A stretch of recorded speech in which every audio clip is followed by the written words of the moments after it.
Hello hi welcome back to my YouTube channel. ನಾನು kitchen tour ಮಾಡ್ತಾ ಇದ್ದೀನಿ.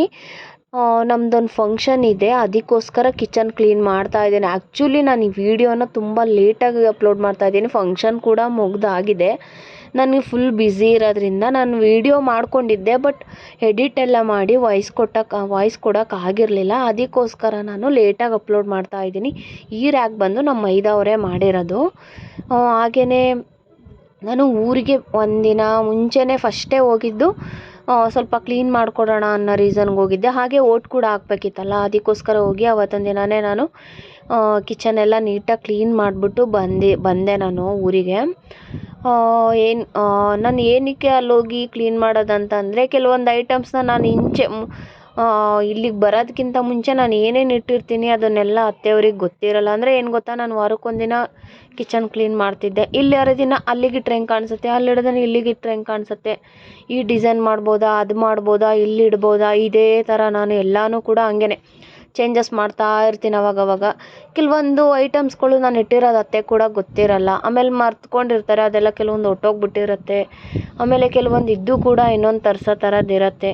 ಅದರಿಂದ ನಾನು ಅವ್ರಿಗೆ ಏನೇನು ಬೇಕಾಗಿರುತ್ತೆ ಐಟಮ್ಸ್ಗಳನ್ನ ಒಂದು ಬಾಕ್ಸ್ಗೆ ಸ್ಟೋರೇಜ್ ಮಾಡ್ಬಿಟ್ಟು ಬರ್ತೀನಿ. ಅದಕ್ಕೋಸ್ಕರ ನಾನು ಅದನ್ನು ಕ್ಲೀನ್ ಮಾಡ್ತಾಯಿದ್ದೀನಿ. ಹಾಗೆ ಕೆಲವೊಂದು ಬಾಕ್ಸ್ನ ನಮ್ಮ ಮನೆಗೆ ಕೂಡ ತೊಗೊಂಡು ಬರ್ತಾರೆ. ಬಂದಾಗ ಏನಾದರೂ ನಾನ್ ವೆಜ್ ತೊಗೊಂಡು ಬರೋದು, ಅದನ್ನು ತೊಗೊಬರೋದು, ಇದನ್ನು ತರೋದು, ಏನಾದರೂ ತಂದಿರ್ತಾರಲ್ಲ, ಅದು ಬಾಕ್ಸ್ ಎಲ್ಲ ಎಲ್ಲೆಲ್ಲೋ ಹೆಂಗೆಂಗೋ ಇಟ್ಟಿರೋದು, ಅದನ್ನು ನೀಟಾಗೆಲ್ಲ ಜೋಡಿಸಿ ಏನೇನು ಎಕ್ಸ್ಟ್ರಾ ಇದೆ ಅದನ್ನೆಲ್ಲ ಒಂದು ಕಡೆ ಇಟ್ಟು, ನಾನು ಬೇಡದೇ ಇರೋದೆಲ್ಲ ಇರುತ್ತಲ್ಲ, ಕೆಲವೊಂದೆಲ್ಲ ಮರ್ತ್ಕೊಬಿಟ್ಟಿರ್ತಾರೆ, ಇರೋದನ್ನು ನೋಡೇ ಇರಲ್ಲ, ಎಷ್ಟೊಂದು ಐಟಮ್ಸ್ ತರಿಸಿರ್ತಾರೆ ಅನ್ನೋ ರೀಸನ್ಗೆ ಒಂದು ದೊಡ್ಡ ಬಾಕ್ಸ್ಗೆ ಬೇಡದಿರೋದನ್ನೆಲ್ಲ, ಬೇಕಾಗಿರೋದು ಬೇಡದಿರೋದನ್ನೆಲ್ಲ ಆಚೆಗೆ ಹಾಕ್ಬಿಟ್ಟು ಜೋಡಿಸ್ಬಿಟ್ಟು ಬರ್ತೀನಿ ನಾನು.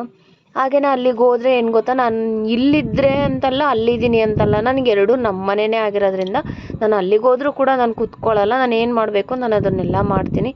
ಆದರೂ ನಮ್ಮ ಅತ್ತೆನೇ ನನಗೆ ಅಡುಗೆ ಕೂಡ ಮಾಡಿಕೊಡ್ತಾರೆ. ನಾನು ಈ ಥರ ಏನಾದರೂ ಮಾಡ್ತಿದ್ರೆ ಅವರೇ ಅಡುಗೆ ಮಾಡ್ತಾರೆ. ಕೆಲವೊಂದು ಟೈಮ್ ಕೂತಿರ್ತೀನಿ, ನೀನು ಸಾಂಬಾರು ಮಾಡು ಅಂತ ಅವ್ರು ಯಾವತ್ತಿಗೂ ಹೇಳಲ್ಲ.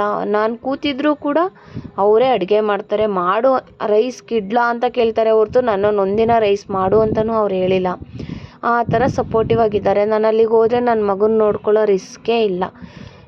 ನಮ್ಮ ಅತ್ತೆ ನಮ್ಮ ಮಾವ ಇಬ್ಬರು, ನಮ್ಮ ಮಾವ ಅಂಗಡಿಗೆ ಹೋಗೋವರೆಗೂ ಕೂಡ ಅವರೇ ನೋಡ್ಕೊತಿರ್ತಾರೆ. ಅದಾದಮೇಲೆ ನಮ್ಮ ಅತ್ತೆ ನಾನು ಏನಾದರೂ ಕೆಲಸ ಮಾಡ್ತಿದ್ರೆ ಅವ್ರು ನೋಡ್ಕೊತಿರ್ತಾರೆ. ತಿನ್ಸೋದ್ರಲ್ಲಿ ಮಾತ್ರ ಅವನು ನಾನೇ ತಿನ್ನಿಸ್ಬೇಕು, ತಿನ್ನಲ್ಲ ಅವನು ಆ ಥರ. ನಾನು ತಿನ್ಸಿದ್ರೆ ಮಾತ್ರ ತಿನ್ನೋದು. ಅವ್ರು ಏನಾರು ತಿನ್ಸೋಕೆ ಹೋದರೆ ಅವ್ನು ಸರಿಯಾಗಿ ತಿನ್ನೋದೇ ಇಲ್ಲ.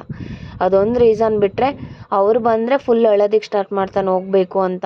ಅವನು ತಾತ ಅಜ್ಜಿನ ಫುಲ್ ಅಡಿಕ್ಟ್ ಆಗಿಬಿಟ್ಟಿದ್ದಾನೆ. ಏನು ಮಾಡೋದು, ಕೆಲವೊಂದು ಪರಿಸ್ಥಿತಿ ಅಲ್ವಾ. ಇವಾಗ ಏನಾದರೂ ನಾವು ಸಾಧನೆ ಮಾಡಲೇಬೇಕು ಜೀವನದಲ್ಲಿ ಅಂತ ಅಂದಮೇಲೆ ಒಂದು ಬೇಕು ಅಂದರೆ ಒಂದು ಕಳ್ಕೊಳ್ಳೇಬೇಕಲ್ವಾ. ಅದರಿಂದ ಸ್ವಲ್ಪ ಕೆಲಸದ ಮೇಲೆ ನಾವು ಹೊರಗಡೆ ಬಂದಿರೋದಾಯಿತು.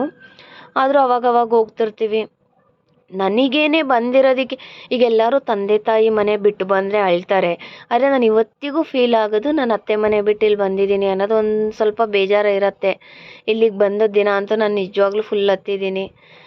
ನನ್ನ ಮಗ ಹಿಂಗೆ ಒಂಟಿ ಆದ, ಇಲ್ಲಿ ತಾತ ಅಜ್ಜಿ ಜೊತೆ ಇಲ್ಲ, ನಾವು ಈ ಥರ ಬಂದ್ಬಿಟ್ವಲ್ಲ, ಸಪೋರ್ಟಿವ್ ಆಗಿ ಅತ್ತೆ ಮಾವ ಇದ್ದರು ಎಲ್ಲದಕ್ಕೂ ಅನ್ನೋದೊಂದು ಸ್ವಲ್ಪ ಇನ್ನೂ ನನಗೆ ಕೆಲವೊಂದು ಟೈಮಲ್ಲಿ ಬೇಜಾರಾಗುತ್ತೆ. ಆದರೂ ಏನೂ ಮಾಡೋಕ್ಕಾಗಲ್ಲ ಅಲ್ವಾ.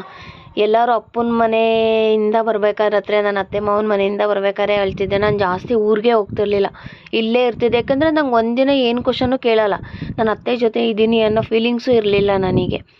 ಅಡುಗೆ ಮಾಡಬೇಕಾ, ನಮ್ಮನ್ನ ಮಾಡು ಅಂತ ಕೇಳಲ್ಲ ಅವರು, ಏನೂ ಕೇಳ್ತಿರ್ಲಿಲ್ಲ. ನನಗೆ ಏನು ಮಾಡ್ತೀನಿ ನಾನು ಆ ಕೆಲಸ ಮಾಡ್ತಿದ್ದೆ, ಮಿಕ್ಕಿದ್ದು ಅವ್ರು ಮಾಡ್ಕೋತಿದ್ರು.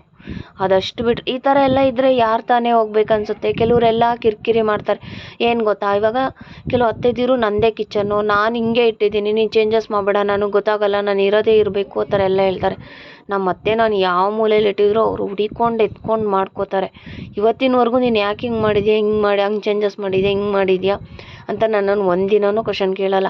ಕ್ಲೀನ್ ಮಾಡ್ತಾ ಜೊತೆನೇ ನಮ್ಮ ಮಾವನು ಕೆಲವೊಂದು ಕ್ವಶನ್ ಕೇಳ್ತಾ ಇರ್ತಾರೆ, ರೇಗಿಸ್ತಾ ಇರ್ತಾರೆ.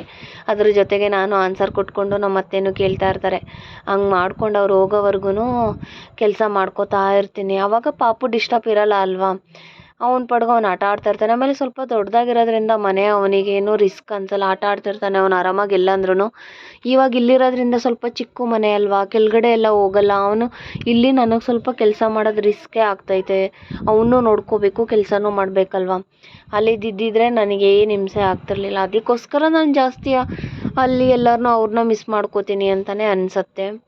ಹಾಗೆಯೇ ಇವಾಗ ಸ್ವಲ್ಪ ಸೆಕೆ ಇರೋದ್ರಿಂದ ಮಡಿಕೆ ನೀರೇ ಯೂಸ್ ಮಾಡ್ತಿರೋದು.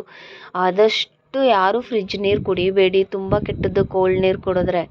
ಮಡಿಕೆ ನೀರು ಕುಡಿದ್ರೆ ಅಷ್ಟು ಕೋಲ್ಡಾಗೇ ಇರುತ್ತಲ್ವ, ಎಷ್ಟು ಚೆನ್ನಾಗಿರುತ್ತೆ ಕುಡಿಯೋದಕ್ಕೆ. ಸೆಕೆ ಮುಗಿಯೋವರೆಗೂ ಅದೇನೇ ಮಾಡೋದು. ನಾನು ನಮ್ಮ ಅತ್ತೆಯವರಿಗೆ ನೋಡಿ ಇದೇನು ಬೇಡ, ಅದು ಬೇಡ, ನೋಡಿ ತೆಗಿತಿದ್ದೀನಿ, ಅಲ್ಲಿಟ್ಟಿದ್ದೀನಿ ನೋಡಿ ಅಂತ ಎಲ್ಲ ನಾನು ತೋರಿಸ್ಕೊಂಡು ಮಾಡ್ತಾಯಿದ್ದೆ. ತಿಂಡಿ ಕೂಡ ನಾನು ಮಾಡಿ ಇಡ್ತೀನಿ ಅಷ್ಟೇ. ನಮ್ಮ ಮೈದುಂಗಾಗಿರ್ಬೋದು, ಇಲ್ಲ ನನ್ನ ಹಸ್ಬೆಂಡ್ಗಾಗಿರ್ಬೋದು, ಮಾವಂಗಾಗಿರ್ಬೋದು, ನಾವು ಮಾಡಿದ್ದೀವಿ ನಾವೇ ಹಾಕಬೇಕು.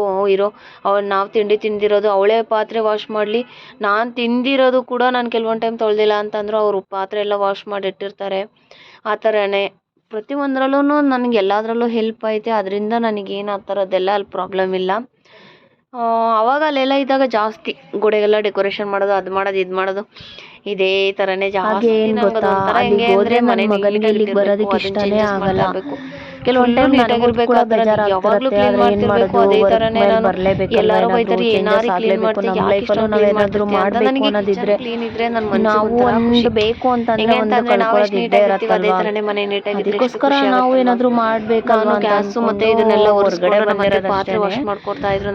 ಹಾಗೇನೆ ನಾನು ಸೆಲ್ಫ್ ಆಗಿ ನಾನು ಎಲ್ಲ ಕ್ಲೀನ್ ಮಾಡ್ಕೊಂಡು ನಾನು ಸಂಜೆ ಮೇಲೆ ಊರಿಗೆ ಫೈನಲ್ ಆಗಿ ನೋಡಿ ಈ ತರ ಇದೆ. ಸಾಂಬಾರ್ ಕೂಡ ತಿಂಡಿ ನಾನ್ ಮಾಡ್ದೆ, ಅಡಿಗೆ ಅವ್ರು ಮಾಡ್ತಾ ಇದ್ರು. ನನ್ನ ಊರಿಗೆ ಹೊಟ್ಟೋಗ್ಬಿಡ್ತೀಯಾ, ಅಲ್ಲಿಗೆ ಹೋಗಿ ಒಂದ್ಸಲ ಏನ್ ಮಾಡ್ತೀಯಾ, ಇಲ್ಲೇ ಸಾಂಬಾರ್ ಮಾಡ್ತೀನಿ ತಗೊಂಡೋಗು ಅಂತ ನಂಗೆ ಬೇಳೆ ಸಾಂಬಾರ್ ಮಾಡ್ತಾ ಇದ್ರು. ನಾನು ಹಾಗೆ ಇದನ್ನೆಲ್ಲ ಕ್ಲೀನ್ ಮಾಡಿದ್ನಲ್ಲ, ನಾನು ಸ್ವಲ್ಪ ಕೂತಿದ್ದೆ. ನಮ್ಮ ಅತ್ತೆನೇ ಎಲ್ಲ ಮಾಡ್ಕೊಟ್ರಲ್ಲ, ಹೋಗಿ ಅಡುಗೆ ಮಾಡ್ಕೊಟ್ಟಿರ್ತಾರೆ, ಆರಾಮಾಗಿ ತಿನ್ಕೊಂಡು ಮಲ್ಕೊಳ್ಳೋಣ ಅಂತ ಅಂದ್ಬಿಟ್ಟು. Thank you for watching. Please ಹೀಗೆ ಸಪೋರ್ಟ್ ಮಾಡಿ. Thank you for watching.